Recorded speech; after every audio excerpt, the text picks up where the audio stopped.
I'm hungry. I'll write jokes for food. I wish a philanthropist YouTuber would just give me 10K and not film it. Hey, what the hell happened to you? MrBeast, that's what happened to me. What we do here is go back. I was gonna be somebody. I was gonna be the... Carl took my job. Carl took my job. It was worse than the dumpster diving video that made me do. Oh, no. I didn't... No.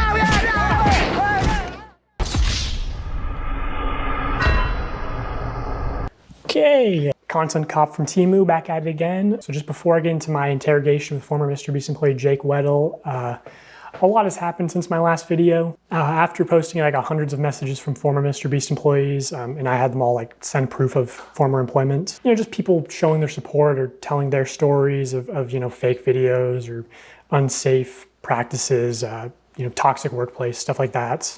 I'm not really gonna get into those claims because for one, like, most people want to stay anonymous, which I understand. And also, like, I think most of that stuff's just been covered with you know, the news coming out about Beast Games and everything. And also I have like more serious allegations that I want to start covering. Also, I heard from a very credible source that MrBeast has been sitting on a response to part 1 because he was worried if he posted it, I would instantly respond with part 2, you know, like this is Kids Bop, Kendrick Lamar vs. Drake. Also, I know MrBeast's secret CEO has been practically like harassing my people on, you know, hey, what's in part 2? What does he know? So I will just tell you, James, what will be in part 3, so you don't have to harass my people. It will be about serious allegations of sexual misconduct in the company and your direct involvement in covering up those crimes. And I'll make sure to give you full credit and plaster your face all over the screen when we talk about that. So yeah, I've gotten dozens of messages from former MrBeast employees of very serious allegations. So I just want to put a call to action at the start of this video that, you know, if you have a story, you can DM me. Just make sure you send proof of employment first, because I get a lot of DMs. And like, as much as I meme and joke around, like, I take anonymity very seriously, so without explicit permission, I don't go public with anything. And obviously if it goes to court, I would hope they would censor your information from the court documents, I don't know. Oh, and former contestants too, that's another thing I heard after posting my last video is during the 100 Boys versus Girls video, I have people corroborating the same story that the camera guy who gave the girls a drone was making some girls feel uncomfortable. You know, you trap these girls in a circle and make them sleep on rough turf and get them high on paint fumes, and then you try to f them. Okay, that seems really dark. No, it's not dark. You're misunderstanding me, bro. I think I am. Yeah, you are. Because if the girl said no, then the answer obviously is no. No. But the thing is she's not gonna say no. She would never say no because of the implication. Anyway, so that will be part 3. So, you know, MrBeast, do with that information what you will. I know Chucky didn't want to respond to those allegations. So anyway, my interview with Jake Weddle, I chose to interview him because I thought he was perfect because he was both on camera and behind the scenes in 2019 and 2020. And also, what people don't know is that he came back in 2021 to be the sole contestant of a MrBeast video, which never got uploaded because it went very badly. He also knows about another portable document format who was working at MrBeast while actually on the registry. And I'll get more into that story at the end of the video. So I got his DM, drove straight to New York overnight, did not sleep, just drank a bunch of caffeine. And I also only had one microphone in the interview, which he's wearing. So it's mostly just him talking. Also, like, final thing, people said my last video started slow. This video also starts slow. It you know, it builds up over time, but I'll do the retention thing and say, the ending will blow your mind. It's crazy. Yeah. Okay, Jake Weddle, everybody. I'm Jake Weddle. Most people who, if you know me from MrBeast, I'm a deep cut. I'm in a few of the videos, sometimes maybe purposefully kept to the shadows a little bit. I'm in the cutting room floor a lot of the time. But I've been in some videos, I've worked on a lot of them. I was there from 2019 to 2020, 2021-ish when I came back and did some more. I was there when they were authentic, and then I saw the transition to what I feel like is a company. He's like a TV show now. It went from YouTuber guy with a camera to Amazon. The culture around there was very unspoken, but there was a vibe. There was half the people who, if you made Jimmy happy, you were on the good half. And these people got random bonuses and were usually moved up, had more screen time. And then there was people who, if you had a disagreement or butt heads with Jimmy or just you didn't like it, you know, you were the other half. And I consistently was in the half that Jimmy doesn't like me. That's fine. I don't like him either. It's okay. Oh, it feels so good to say. I don't like Jimmy. I hate you so much. He didn't want anyone to get more popular or have more of a way out necessarily. Like, oh, I'm doing my Twitch thing on the side. Don't do that because you could get famous and leave and talk about me negatively. And I could tell that the yes men were, doing well. And I was, disgruntled for quite some time. So I've talked to reporters, right? Like publicly.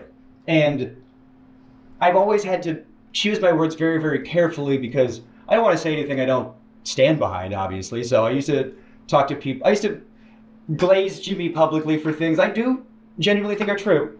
But then it's like, well, how come you didn't talk about the working conditions? Well, I wanted a career. I didn't want to, speak ill of YouTube's golden boy and then I'm blacklisted forever. I tell people I was talking to you, and they go, "Don't, what are you doing? You're going to kill your career." It's like, I have to or I'll be sad. If this is the moment, we're going to talk about it. So as far as that, that's my covering up of why we didn't talk about XYZ sooner, but now you know. What would you say is the fakest video that you worked on while you were there? Fakest video that I worked on while I was there. This is the extent of the fakeness that I was involved to. This is admitting to my complicity. I was a writer there, and we were working on a video, crushing my friend's car with a rock or meteor or something. It was a rock or a meteor in the title of it. I can't remember, but he wanted to do a prank where, unbeknownst to the person, he takes a rock, crushes their car, and they're supposed to think a rock came out of space. We're gonna take a meteor and we're gonna put it on Weddle's car. We're gonna take another meteor and put it on Marcus's car. Both of them have no idea that we're doing this. Weddle and Marcus are probably shocked. They had no idea. And so that was the one and only time I had to, my car? What? And on the fly, I saw him, because Marcus was in that video. So Marcus is calling his mom. Marcus genuinely had no idea. He genuinely had no idea. But so Marcus is calling his mom, and his mom's freaking out. And I'm like, oh no, they're gonna call my mom next. So I had to text my mom, who had to beg to get the title very quickly. Now I'm texting my mom, I go, "Mom, I'm about to call you about the meteor thing. You have no idea? Be surprised." And then I hit send, and then they go, "Call your mom now." And I call my mom and I tell her, and oh, she should have got the Oscar. Oh my God, on the fly, she goes, "What? I'm on vacation." Mom, my car has been destroyed. Wait, what? A meteor hit it. Jacob, I'm on vacation. Do you understand? Yeah, I did that video, and they're supposed to give me $10K to put a down payment on a new car, and they wanted me to get like a big flashy new car. $10K was supposed to be a down payment. And I can't afford a big flashy new car because I work at MrBeast. So I couldn't get anything I couldn't afford the taxes on. I couldn't get anything I couldn't afford the insurance on. So I do my part of the video, and I get a mom van that I could afford. And Jimmy was like, "Why didn't you get a cooler car?" I was like, I can't afford that, bro. Come on, what are you talking about? If I was working on a TV show in the 90s, on a show that was a quarter as successful, I could retire today. But now I make dog shit pay, making gajillionaires more money. And I just walked into the writer's room, and that's one of the reasons why I left, was because I just walked in there and asked for not necessarily a gajillion dollars, but maybe a salary that was more proportional to the work I was doing, given how much revenue that work was doing. And then, I talked about that, and I talked about the Writers Guild and how this is what Writers Guild industry standard is for the streaming internet content with ads. I thought that was the closest thing to YouTube, and I didn't even bring up residuals, because oh my God, if I got residuals for every video I worked on, boy howdy, I could retire. But the other thing I talked about was there was another writer there, older comic, black guy. He had a kid, and I got paid more than him, and I thought that was wild because he was older than me, had a child. We're doing the exact same job, and I'm some 20-year-old fuckhead white guy. Why am I getting paid more than him? I brought that up, and one of the things I didn't like about the way some of the V stuff shook out was,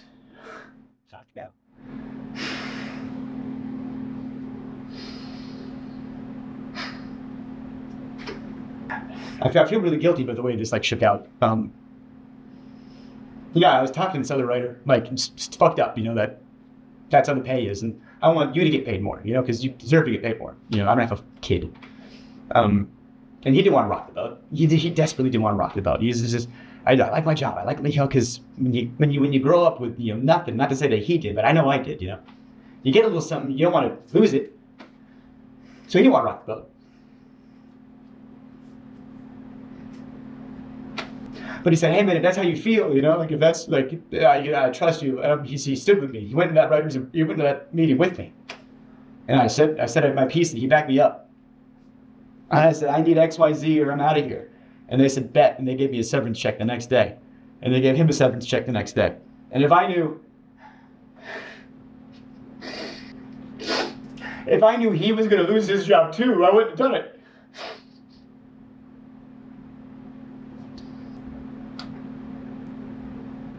Me, I was over the moon. I was like, you're going to give me a check and I get to leave? You know, I don't get to deal with the how many Orbeez can I fit up my asshole every day? You know, and I get to go home and you're going to pay me to leave. I was over the moon. And he was devastated. He did not want. I said, he just wanted to be in the room, you know? And I really regret that. But, you know, me and him are really still tight. We're still good friends. Is he doing good? Yeah, he's doing good. He's a good guy. I love that guy. He's doing good. Yeah. So maybe you was feel better? Honestly, best thing I could have done for him. Now that he's very, very far removed from all this crazy shit, I guess. Do you think Jimmy really enjoys doing good and helping people? I think Jimmy wants to be the best YouTuber. I think he is laser focused on one goal.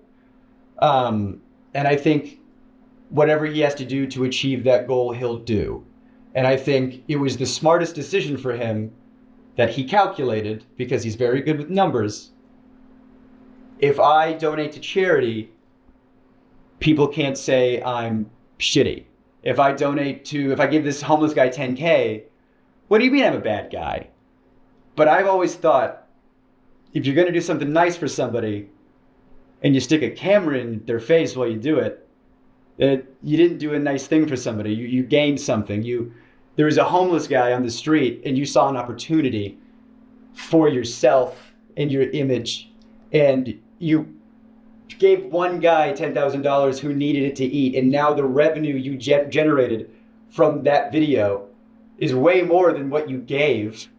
I think when he's generous on camera, it's the least authentic thing in the world. There's an element of, you know, oh, hey, you're crying. That's so good for camera. You know, I'm so glad if you're crying because you're so thankful that you got XYZ, and then you go, oh, I'm so glad he needed it that bad so I could come in and, can you cry more? Oh, it's so good for the camera if you could. Oh, it made me uncomfortable that I was working there, and I didn't like it, and I vocalized it sometimes, and I think that's why I wasn't on camera as much as they said I was going to be.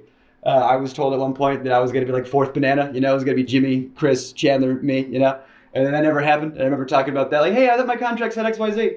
And then I got the severance checks. So, you know, whatever, all that regard. So after your severance checks, how was your relationship with the company? I know you appeared in videos after that, right? Right. So in videos where I was appearing in later, that's why you keep nice publicly. If you're nice in public, hey, Jake was nice in public, let's have him back for something. You know, yeah, sure. So I was hoping they call back, you know? And I appeared in some videos after I left. I think one of them was 3 days at a maximum security prison.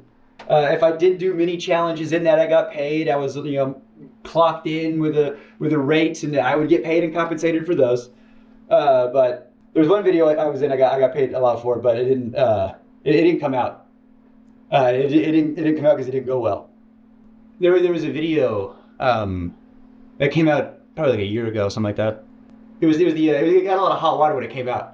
It was the like surviving like $10,000 every day you survive in solitary, or surviving solitary for whatever. It was one of those solitary confinement videos that got a lot of media attention because everybody saw the premise and thought, what? You shouldn't do that. And people don't know that was the second attempt. The first attempt was on me, and it didn't go well.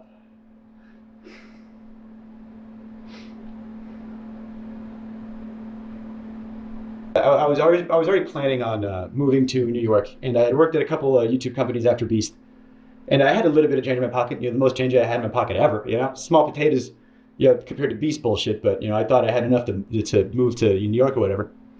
And I get a call from somebody over there, and they go, "Hey, they want you for a video."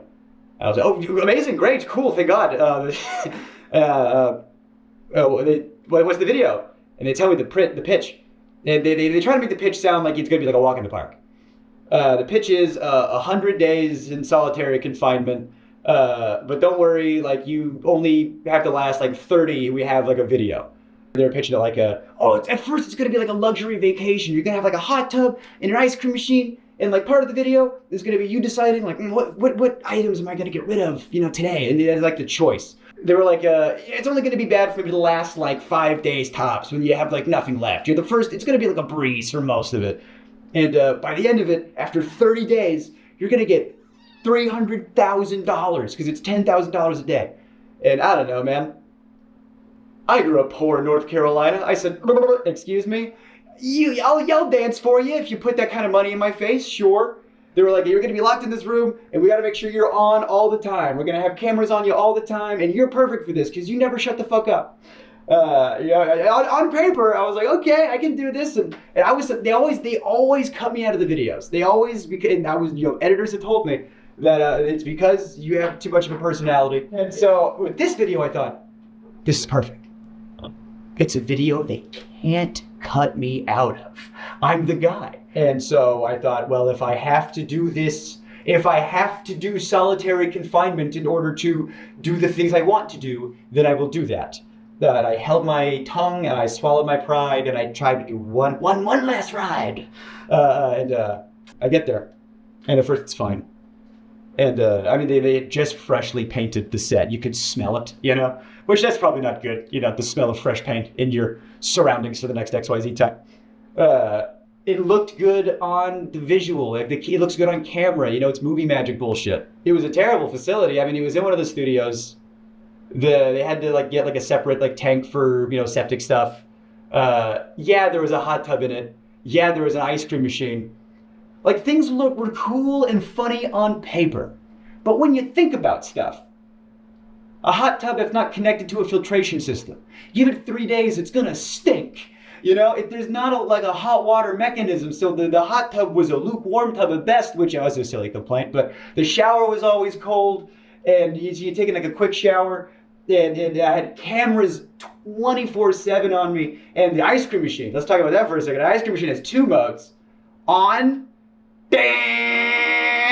and off, reeking of smelly dairy, mildew, so I got to choose which sense was assaulted at a time. I couldn't have all of them good. So the little thing started to build up, there was the bug thing wasn't terrible, but it was a factor. And at first it was fine, and you're playing it up, cause it's a video.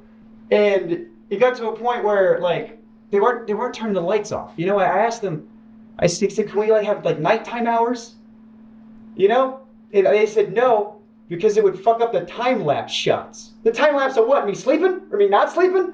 Yeah, I saw in other videos they did oh, you're gonna get XYZ hours of sunlight. Oh, great! Well, I don't know how they figured that one out. I didn't have it. One of the things was you got to take away your clock, so you didn't know what time it was.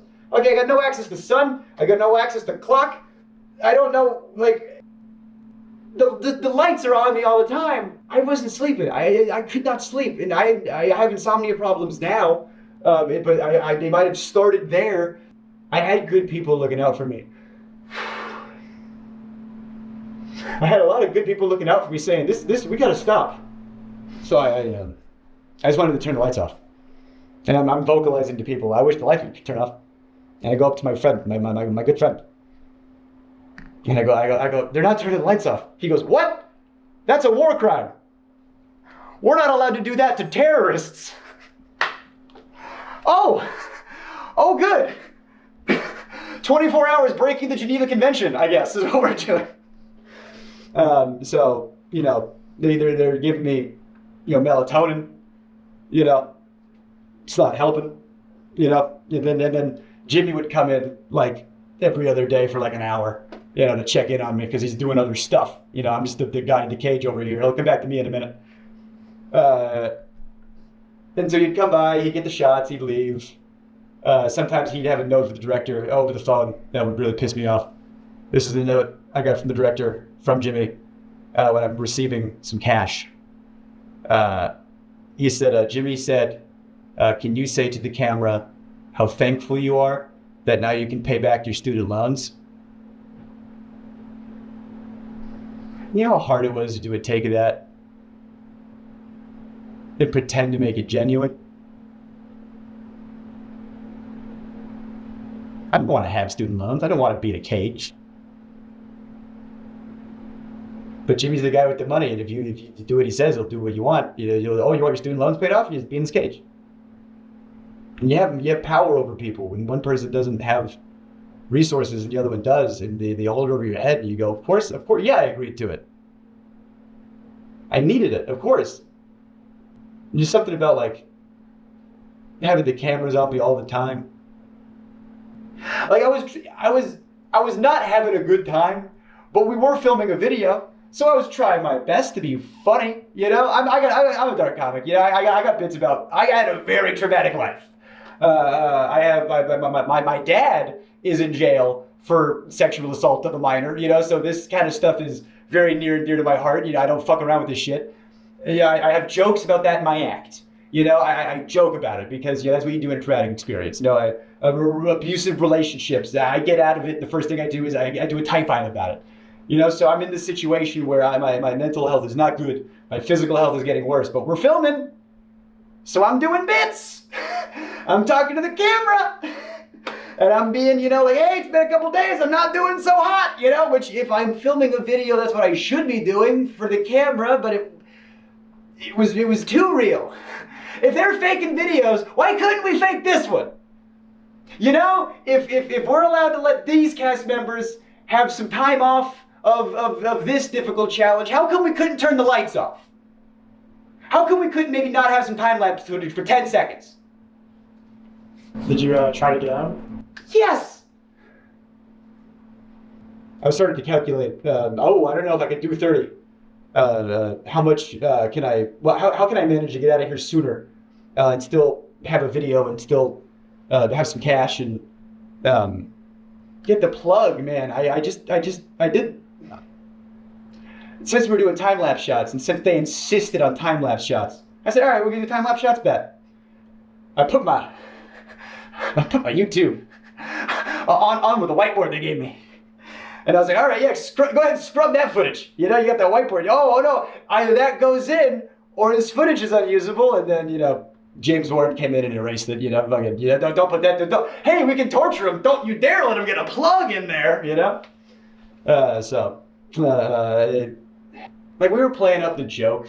You know, it's like I'm the boy in the cage. You know, whatever. Like I'll play into a joke. Whatever, it's fine. It's just something weird about when Jimmy jokes. I have jokes about my dad.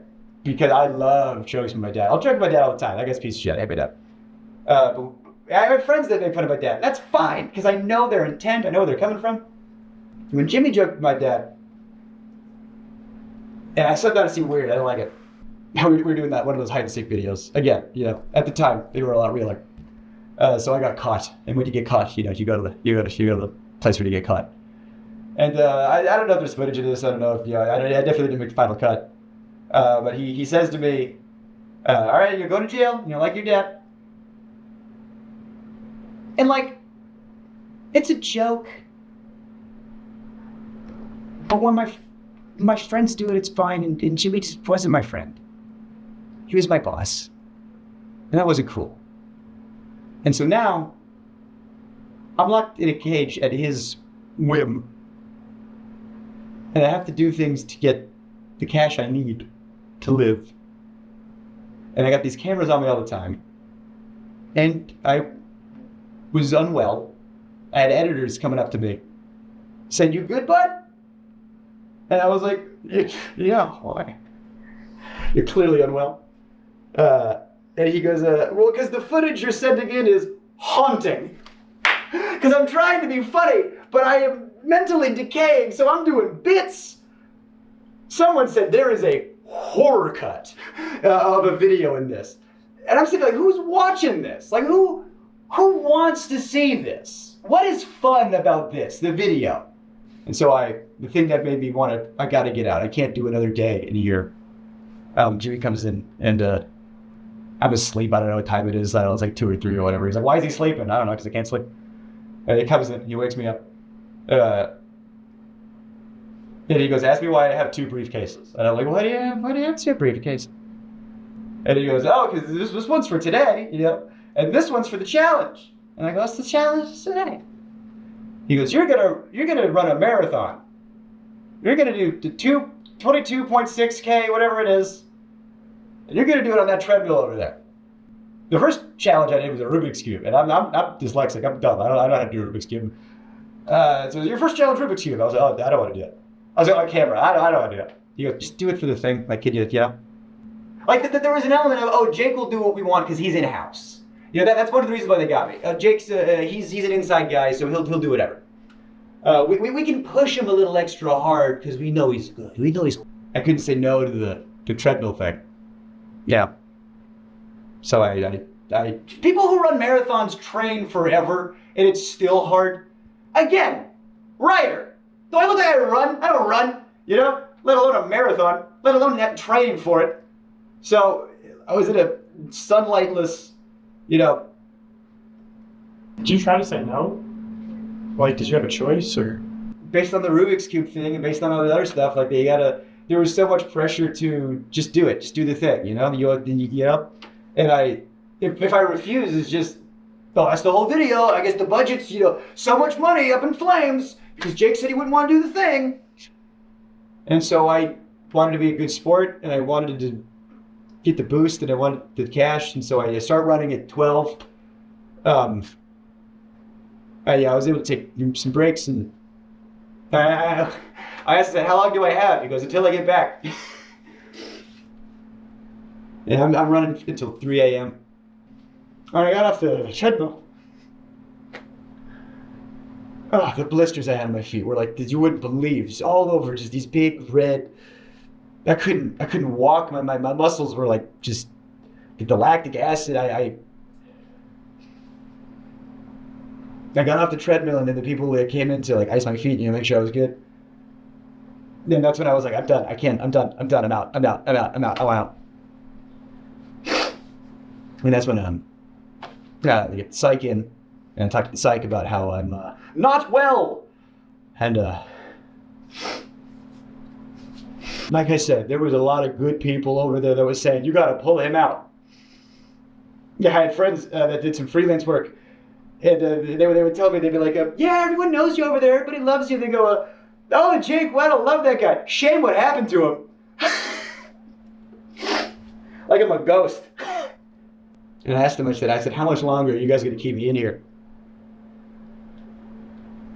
And the guy goes, realistically, like at least 7 more days?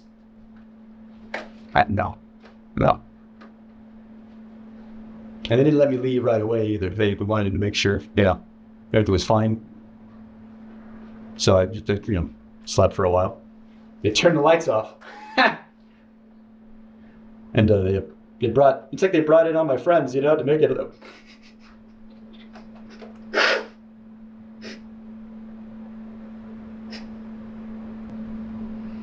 They brought in all the people I liked. And Jimmy. Then everybody was around me making sure I was good, making sure I was okay. But Jimmy had his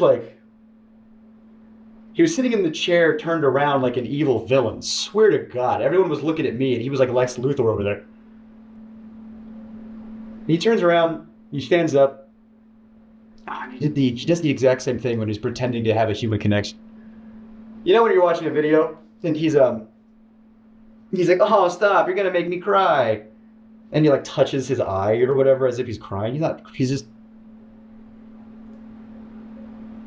I didn't have to pretend to do that shit. She says, as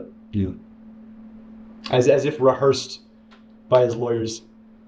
Yeah, your mental health's the most important thing. I just want to make sure you're okay. And the last thing we want you to do is... I can almost hear the word Sue come out of his mouth. The S. He just stopped right before it got out. I did not get the 300K. What I got, he goes, think of it this way. At least you get to keep what you earned. You were in there for XYZ days. You did XYZ challenges, so you got, 100,000 some change, give or take. You know how much money I spent in taxes in 2021? I spent $44,000 in taxes alone. And now I spent all that money on doing stand-up. I bought plane tickets to go do comedy festivals. You know, my family back home, I gave them a bunch of stuff that they needed. And haven't been back on a Beast set in any official capacity or unofficial capacity since then. And then they did the video with somebody else, and they worked out the kinks. And then I still got in some hot water, and I knew it would. And I've wanted to say a lot of this for a long, long, long time. And I feel good now. I just had to get that off there. So I just want to hop in here and show some text that Jake sent me after this interview. This is July 29, 2021, a few days after he got out of solitary. How are you feeling after a few days? Better. I still couldn't sleep, even a few days out, but I almost have my sleep cycle back on track. My legs and joints are good, but the blisters on my feet still hurt to walk on. Medical advice I got was not to lance them and just let them go away with time. I'm mentally still in an uneasy place, but I've gotten back on better help. My therapist is a little concerned, but we are working on things. Reminder, this is not supposed to be a traumatic life event. This is supposed to be a MrBeast video. Hey Jake, hope you're doing okay. Meg and I just wanted to check in on you. Hey, I'm good and I appreciate that. I'm not exactly 100%. I feel like mentally I'm still recovering a bit, but back in therapy and my therapist is concerned. Haha, but my legs and joints feel better. Like I can walk, but my feet are still covered on those blisters and those hurt to walk on. But I was told the best thing to do is stay off my feet and let them heal. I'm in Raleigh with my family. Also, it'll be like a month before I get the money, and they aren't giving me all the money. They're giving me what I won up to that point in the game, which was also a slap in the face, but hey, I'm out, I'm alive. Therapist who knows and cares about you. The whole thing was so fucked, and honestly, fuck them for not giving you the money. Meg and I are wishing you the best with your recovery, and please feel free to reach out if you need anyone to talk to or need a place to crash in New York. Hope you're doing well, man. That video you uploaded is money, so good. I appreciate. I'm doing better physically. Mentally, I'm still kind of in a place. I still can't sleep. I've slept 5 hours in the past 3 days, marathon included. I don't know what's wrong with me. Lots of thinking, too much one might say. Hope they're taking care of you where they can. I mean, I was kind of shocked they didn't pay me for the full 25, 30 days. They paid me what I made up to that point. Like even when we have to pull the plug for my mental health, the mechanism of the game is still at play. I'm just happy to be out. I still can't walk well, but it hurts less. And like, I'm not famous enough to burn a bridge. So at the end of the day, I'm still Jimmy's bitch. Like if I was Carl and he did that to me, I'd ruin him. And they want to do it again. That could be your leverage. If the guy breaks down also, 2 is better than 1. Yeah, right. I told them everything they did to me that they can't do again in order to make sure the other person doesn't break down as fast. But like the way the video is meant to function is the problem. It's a bad idea, full stop. It sounds clickbaity, sounds right up Jimmy's alley, but it's morally unethical like on every level. Off-camera breaks, lights off at night, visitation, take the marathon out. Marathon is a video in itself. You can't expect someone to exert themselves like that for 45 seconds of content. The challenges really made it feel dehumanizing, felt like a parody of MrBeast. I felt like the homeless guy they could exploit. It felt like if Jeff Bezos had a GIMP. It felt like if Jeff Bezos had a GIMP. Part of me wants the footage burned and part of me thinks that there's a great horror cut in there. LMAO, he was so fake when he came in and said he cared about my mental health. They must have programmed the care about mental health updates. He said, we also don't want you to, and I swear to our Lord and Savior, he stopped himself from saying sue. Also, as far as like, he could have said no, he could have left at any time. I want to show this segment from an internal document at MrBeast called How to Succeed in MrBeast Production. Specifically on page 19, there's a paragraph called No Does Not Mean No. Already insane, because it seems to be co-opting the popular anti-rape slogan, which is a terrible look given the allegations that are going to be coming out very soon. It reads, when dealing with people outside MrBeast Productions, never take no at face value. If we need a store to buy everything inside of, and you can call the local Dollar Tree, and the person that answers says, no, you can't film here, that literally doesn't mean shit. Talk to other employees and see if they are fans or if any have kids that are fans. Try talking to their boss's boss. Have me DM them on Twitter and try their social team. If all avenues are exhausted and you are left with a no, that doesn't mean don't try the other Dollar Trees, because the manager of those could be huge fans and willing to bend the rules. Basically what I'm trying to convey is what we call pushing through no.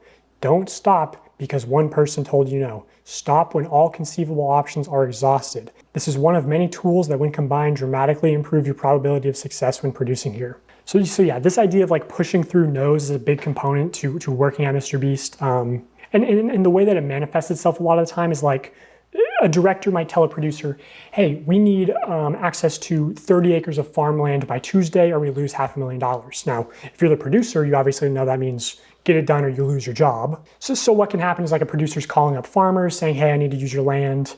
And the farmer might be like, okay, but you know, I have animals, you can't be making really loud noises, no pyrotechnics, and you got to clean everything up. So the producer's sort of incentivized to lie and say, or maybe the producer doesn't even actually know the total contents of the video, right? Things changed last second.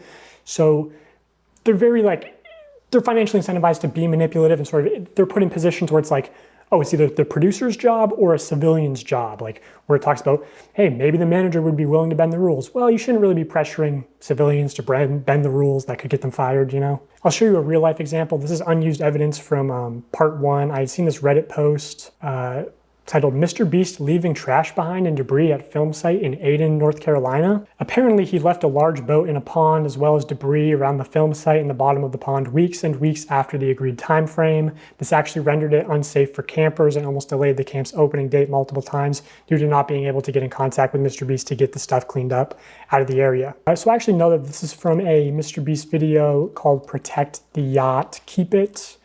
Where at the end of that video, he actually says, If you're wondering, yes, we did ensure the lake was completely cleaned up after this video. For the love of God, subscribe so we can pass T-Series. Yeah, so he says at the end of the video that they made sure it was cleaned up. I was actually on site for part of this production. I was at this camp. So I decided to send an email out to the camp, basically saying, hey, I heard these rumors. I'm investigating similar incidents. And the camp responded, actually not denying the claims, going on to say, I am sure that there are no perfect film productions, just as there are no perfect people. I am grateful for the opportunity that we had to host the production crew, and because grace, or forgiveness, has been offered to me so freely, I will choose to offer the same. So clearly alluding to the fact that there was a wrongdoing by MrBeast's production team. And that's like sort of the thing is, if you're around Greenville, you know these stories of people working with MrBeast and it being extremely unprofessional, them not doing what they say. But they sort of get by a lot on their good public image. And like, I mean, this camp offered to host them completely for free. And I guarantee, like, if you went to the lake at the camp and you went magnet fishing, like, you'd find all sorts of debris that's still there to this day. Like, they didn't clean it all up. So in the case of Jake Weddle, like, I'm sure that there were producers who were in a position of, hey, if Jake gets out early, we don't have a video and your job is at risk. So there's a tremendous amount of pressure on top of, like, him being delirious from not sleeping and everything to just manipulate him into staying. Which, you know, I'm sure this isn't like technically against the Geneva Convention on torture because he wasn't technically a prisoner. Like, he could have left at any time, but because of the extreme pressure to stay in, it's not really a reasonable expectation that he could have just, you know, walked out. Because of the implication. I think Jimmy is a awkward kid who maybe, yeah, had it a little rough growing up. I can't speak on that, but I do have empathy for it. Because I had it rough growing up. And I think when you're hyper fixated on something, like I love stand-up, he loves YouTube, everyone, fixates on a thing, I think he just wanted to be the best YouTuber so bad. And because the industry's metrics, rewarded some not great behavior, if you're just going on autopilot based on what the numbers say, you can do some things that maybe aren't good, but reap reward. And I think Jimmy just did what the industry and maybe what the system that we have set up demanded. And he didn't care who got hurt. And I think Jimmy surrounded himself with really, really not so great people, and those people were the ones making the decisions. And I want to say, really important, there are so many good people that work at MrBeast who are damn good at their jobs. Like, when Jimmy comes in and asks for something impossible, it's these people's jobs to do it. And they shouldn't be able to make it happen, and they do. And so, I don't think people wanted to talk about stuff because I didn't want my friends to lose their jobs. I don't care about my fucking job. I'll die in a hole. I don't care. But I don't want my friends to lose their jobs. You know? I don't want anyone's reputation to be fucked. You know? But let's just go back to my dad for a second, if I may. My dad was like a swim coach, neighborhood swim team. Everybody loved him. Everybody loved him. Behind closed doors, he's a real piece of shit. And so, when stuff starts hitting the fan, what? Him? No! Surely! And then, everyone, thought my mom was the bitch, for not, But then the news broke, that he did what he did to one of the students of the team. And it's like when that comes out, you're not surprised, You just go. When I saw my dad in the news, I said, "Oh, you idiot!" Like I was like, "No, what?" I was, "Oh, dumbass! God damn it!" But I wasn't surprised, and it was just consequences happening to somebody who was really good at avoiding them for a long time. And I don't know, everybody loves Jimmy, and behind closed doors, he is not super great, and that image is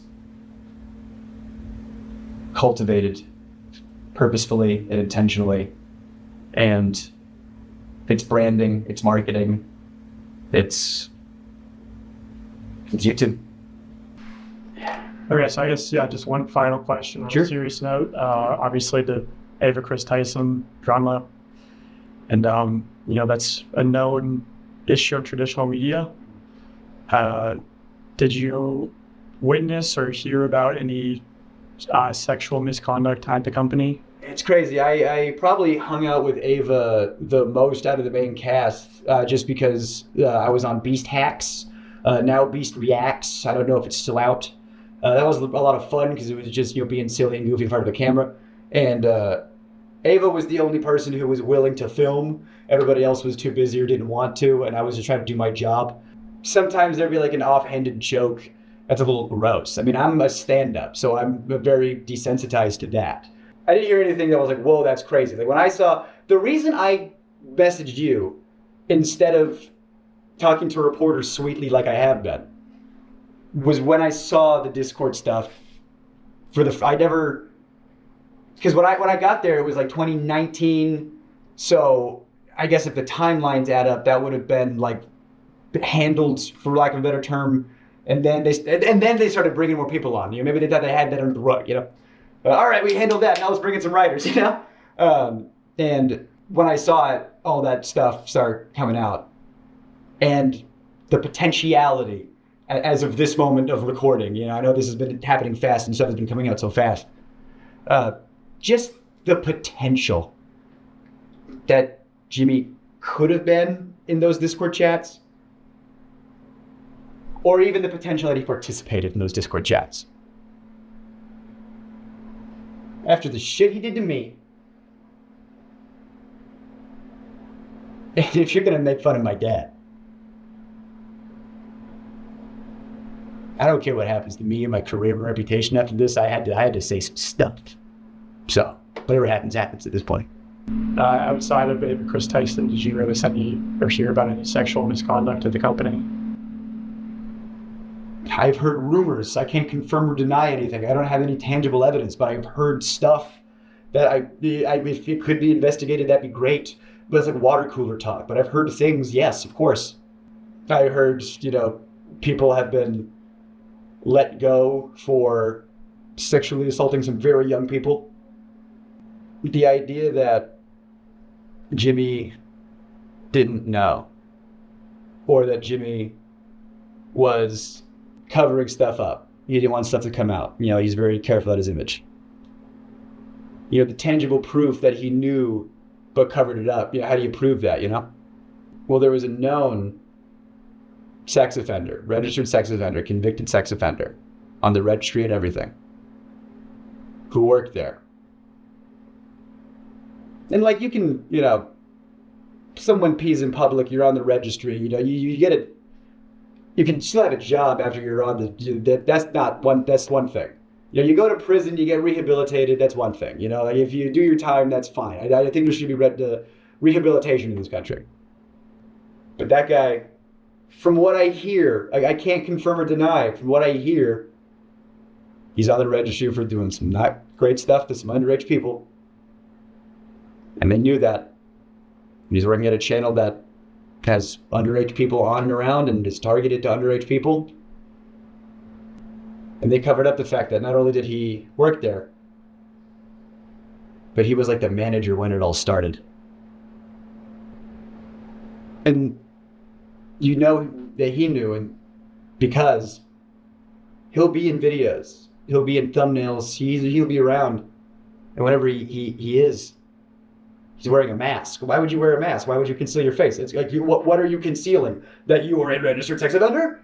And that your face can be looked up on a thing? How much more can you literally cover up a sex offender with a physical mask? Like, do I have to, is it more on the nose? Or I don't know why they let him go, because there's rumors back and forth, you know, so I don't know why they let him go, but he did leave at one point. Even if that guy didn't do anything, they still knew about it and he was still around. And what if he's one of the people in the Discord servers? What if he's not? I don't know. But when I was there, they called him Delaware.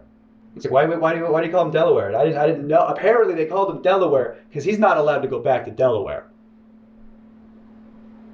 That's his nickname? Colloquially? Like, you know, yeah, it's Delaware. Don't ask him why, you know? The fuck? And Jimmy knew about it? The likelihood that he didn't know is astronomically low. Okay, so finally I have a recorded phone conversation. The person on the other end of this line is a different former MrBeast employee talking about Delaware. Also, apparently before this phone conversation got recorded, the person on the other end of the line said that the MrBeast team was actually trying to expunge Delaware's record off the registry, and that's what actually like sparked this person to start recording. Delaware was, he was a hustler, dude. Like, to be completely honest with you, he was a hustler. There was extra money he was making, he didn't call back and say, you know what I mean? Like, if Jimmy was like, I need a set done, and Delaware was like, would you do that for like $1,000? Well, that's like, just go out there and fucking make a set for like 8 hours by yourself. You know, I'd be like, yeah, sure, whatever. And it was Reed's idea to get involved. And it was like, we need to get you an APL manager, and then we went through that whole cycle of different VPs and managers, and, you know, people that won't talk to us anymore because they're scared of Jimmy. And if you really don't do anything in the affidavits and testimonials from people, you have to move very quickly because, well, there's people that are going to go back and say things. Okay, so Reed is MrBeast's former manager who was in the last video telling Jimmy, you know, hey, don't promote gambling to children. So, you know, I think Reed's taken 2 W's this month, you know, don't promote gambling to children and don't have offenders on payroll. Also, yeah, just from where I'm sitting, it seems extremely unlikely that Jimmy wouldn't know, but, you know, I know I'm sure that's the defense he'll go with, so I'll just say preemptively, like, you know, if somehow Jimmy didn't know about Delaware, I think it's still such an extreme level of negligence. Like, what, you're not doing background checks, everyone at your company knows, but somehow you don't know. I think that needs more of an explanation than just saying, I didn't know. Well, how didn't you know? How did this person get into the company and you know, a company that makes content for children and is around children? So yeah, Jimmy, I think we need an explanation from you or you know, your lawyers and PR people and representatives and spokespersons and on how you could have not known that there was an offender at a high level in your company. And while you're responding to that, why not just respond to the allegations of rigging contest videos and selling fake signatures, running illegal lotteries, you know, the dangerous conditions on the set of Beast games, you should address those too. So yeah, just let us know. Okay, that was my interview with former MrBeast employee Jake Weddle. I know he will be coming out with a longer cut of this interview as well as other content. So I just wanted to shout him out. Jake Weddle, top link in the description.